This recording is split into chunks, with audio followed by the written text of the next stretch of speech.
Hola, buen día. Mi nombre es Stephanie Bautista Waxin. Actualmente estoy estudiando la carrera de Derecho en línea y voy a dar inicio con mi proyecto integrador de la materia Derecho Procesal Penal. Y vamos a dar inicio con las primeras preguntas.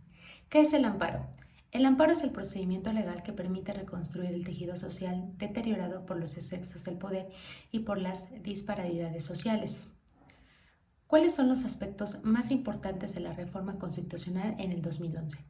Los principales cambios de la reforma fueron la incorporación de todos los derechos humanos en los traslados internacionales como los derechos constitucionales. Se reconoce el derecho de la audiencia para las personas extranjeras en caso de expulsión del territorio nacional por parte del presidente de la República. ¿Qué son los derechos humanos? Esta palabra, o más bien esto lo hemos escuchado en todas nuestras entidades, derechos humanos o derechos inhumanos. Los derechos humanos son normas que reconocen y protegen la dignidad de todos los seres humanos, importar si sean inocentes o no inocentes. Literal es el derecho que tiene una persona simplemente por ser humano. Estos derechos rigen de manera en que los individuos viven en sociedad y se relacionan entre sí, al igual que sus relaciones con el Estado y las obligaciones del Estado hacia ellos. ¿Qué son los principios del juicio de amparo? Los principios del juicio de amparo son la base fundamental en la cual descansa la propia garantía constitucional. Dicho en otras palabras, son los requisitos mínimos que se deben de cumplir para poder iniciar un juicio de esta índole, o las reglas más importantes que se deben de observar durante la tramitación, por la tramitación de algún caso. ¿A qué es obligado el juez de garantías? De amparo o como tal un juez de control. ¿Y cuál es su definición?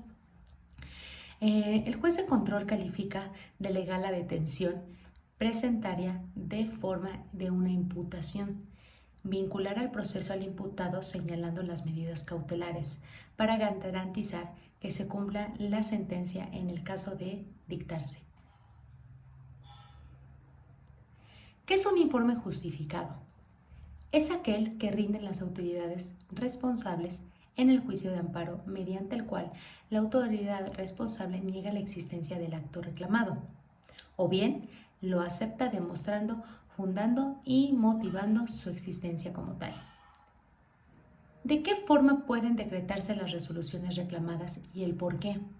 Las suspensiones en el amparo proceden de dos formas, de oficio o de petición, de parte del agraviado.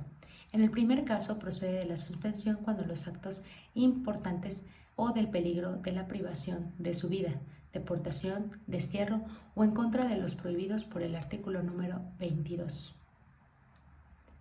¿Cuál es el rol del tercero interesado en el juicio del amparo?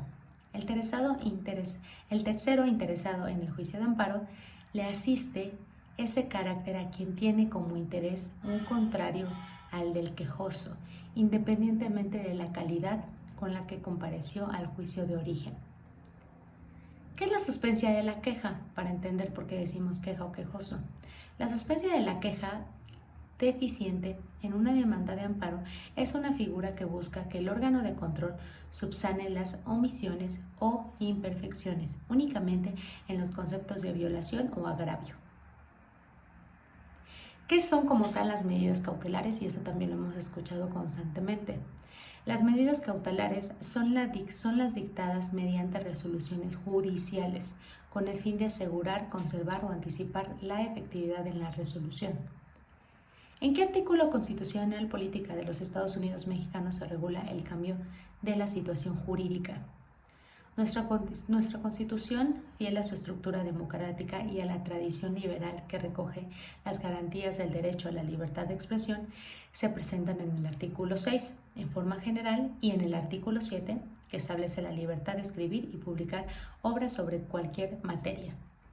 ¿En qué consiste la suspensión del acto de reclamo?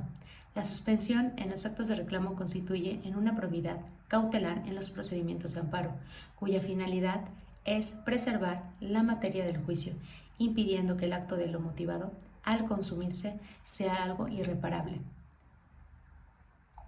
Y bueno, esto es todo por mi parte de mi proyecto integrador de la materia Derecho Procesal Penal. Gracias.